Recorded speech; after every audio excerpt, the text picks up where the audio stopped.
Okay, so in chapter 11, we're going to talk about the instructions for life, which are coming from DNA and RNA. So this chapter is all about how living things store and use the genetic information that really makes life possible. So we'll talk a little bit about the history of how scientists figured out what DNA is, how it works, and what it looks like. So we're going to start off with a little bit of history. So before the 20th century, scientists didn't really know much about DNA. They didn't even know that DNA existed. It wasn't until after Mendel's experiments with pea plants that researchers eventually realized that what he called factors, what we now call genes, must be part of something physical inside of the cell.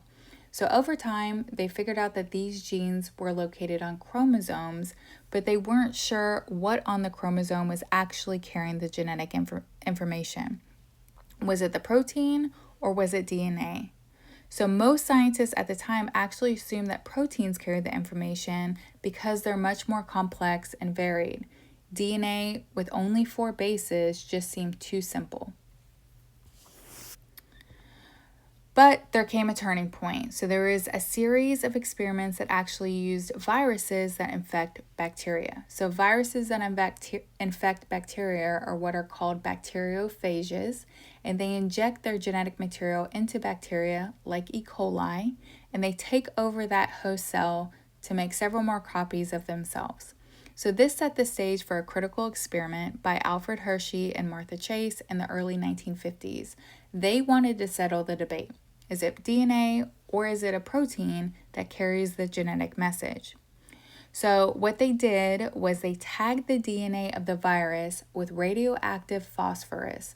Why? Because DNA contains phosphorus and proteins don't.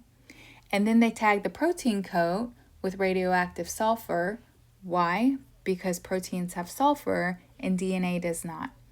So after the viruses infected the bacteria, they found that only the radioactive DNA entered the cells, not the protein. So that was the big reveal. It's actually DNA, not protein, that is the genetic material that gives instructions for making new viruses. And this was really, really huge. So next came the race to figure out the structure of DNA.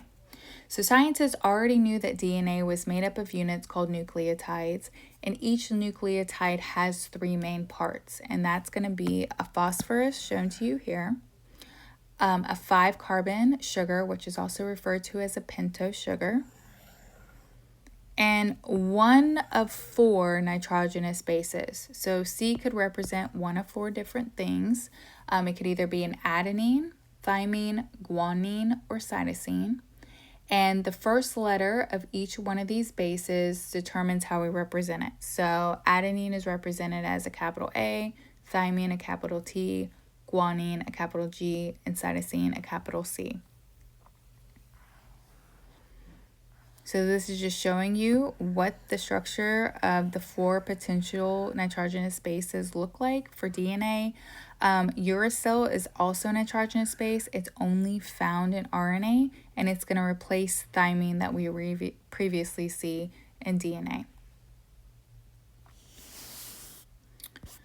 So let me go back. One important clue came from Erwin Chargaff. He examined DNA from several different species, and he found something strange but also consistent. No matter the organism, the amount of adenine always equaled thymine, and the amount of guanine always equaled cytosine. So this became known as Chargaff's rules.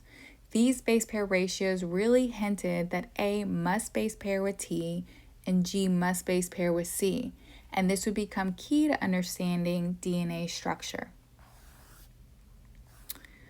So while all of that was happening, we had another major contributor, and that was Rosalind Franklin, and she was using a technique called X-ray diffraction to study the shape of DNA.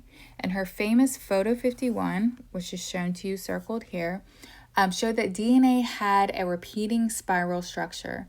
So basically, DNA had to look like a helix, and her work provided critical evidence for the final model, although she didn't get a huge amount of recognition at that particular time. So in 1951, two scientists, James Watson and Francis Crick, they took all the available data, including Franklin's images and Chargaff's rules, and they started building models of DNA. Eventually, they proposed the now famous double helix model, where we have two strands of nucleotides twisted around each other, kind of like a twisted ladder. And they suggested that the sugar and the phosphate groups are going to form the sides of the ladder, while the nitrogenous bases form the rungs. And according to their model, A always base pairs with T and G with C, and these base pairs are held together by hydrogen bonds. So this is kind of showing you this here, and we can see we have hydrogen bonds. Sorry, I'm recording this lecture because I messed up on the first one. Here's our G and C, nitrogenous bases, and they're held together by hydrogen bonds that are represented by dashed lines. So there is a little bit of difference. We have 3 hydrogen bonds or dashed lines holding G and C together, while we only have 2 hydrogen bonds that hold adenine and thymine together here. Really important is that their model didn't really just explain the structure, it also suggested how DNA could be copied or replicated. Because the base pairs are specific, one strand of DNA can serve as a template for making a new strand. So it was an elegant but really simple solution to the question of heredity. In 1962, Watson and Crick, along with Wilkins and Franklin's colleague, they won the Nobel Prize for this discovery. So again, just to kind of sum up what we've talked about, DNA is the molecule that carries genetic information. This was determined from a series of experiments that we just talked about. It's composed of nucleotides, it has a double helix shape, and it uses complementary base pairing in order to store information.